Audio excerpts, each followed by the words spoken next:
a cruise. And this man just couldn't understand it. He went on and on complaining to me and telling me how wrong that was.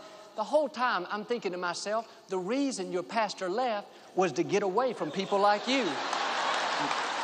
How somebody spends their money and where they go on vacation, how they raise their children, what kind of car they drive, I've learned that is none of my business.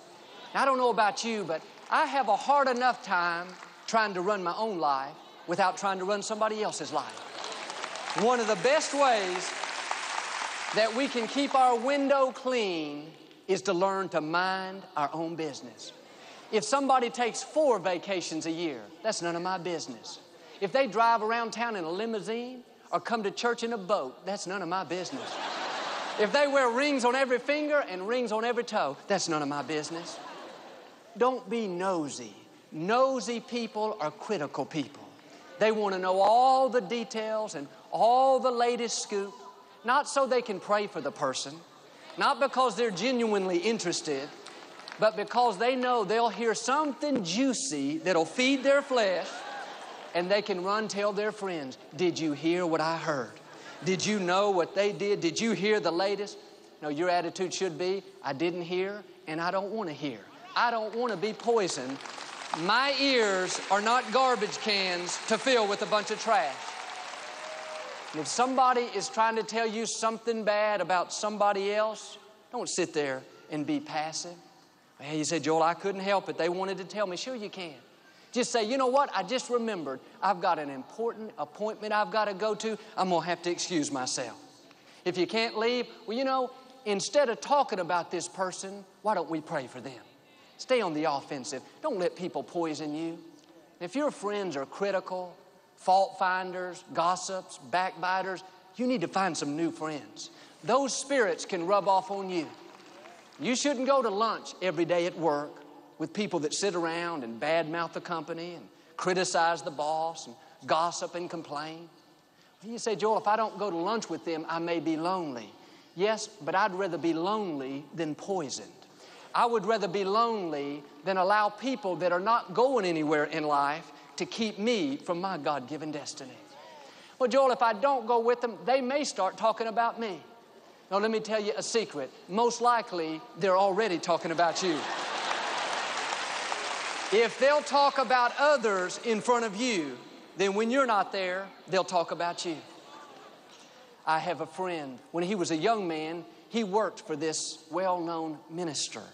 One night they were in another city on the road holding this conference, and after the service, the 2 main staff members for this well-known minister, they invited this young man to come to their hotel room after service and watch the ball game and have some snacks. And so this young man went over there, and they were having a good time just hanging out. But all of a sudden, these 2 main staff members began to talk about their boss. They were so negative and so critical and judgmental toward him. This young man was shocked. Here he was just new on staff, and these other 2 men had been with this minister for over 20 years. When he heard how bad they were talking, something just stirred on the inside that said, this is not right. You need to go. You need to leave. And he very politely excused himself. He never said anything else about it. But a couple of weeks later, that well-known minister called these 2 staff members in and said, I was praying this morning, and I just feel like you're no longer on board with me, so I'm going to ask you to leave. They were both dismissed. Today, this young man, he is a very well-known minister. He goes all over the world. But he said, I know if I had not left that night, if I would have allowed them to poison me and become critical and judgmental, I would not be where I am today. Those other 2 men were just as gifted. They had all kinds of potential, but for years and years, all they've done is floundered around. They've never walked in the fullness of what God has in store. It's because they have this critical spirit. If people are stirring up things around you, talking about the leadership, talking about your family, talking about your friends, don't sit there and be a part of it. That can keep you from your God-given destiny. God will not promote a critical spirit, a gossip, a fault finder, someone that's sowing discord. If you have a problem with someone, go to them face to face, not behind their back. You may not agree with everything. There may be things you don't understand, but don't be a gossip. Don't go around stirring up trouble. And if you're not behind the company that you work for, you need to go find another job. But as long as you're taking their paycheck, you should not be critical and condemning. You should support those people and that organization.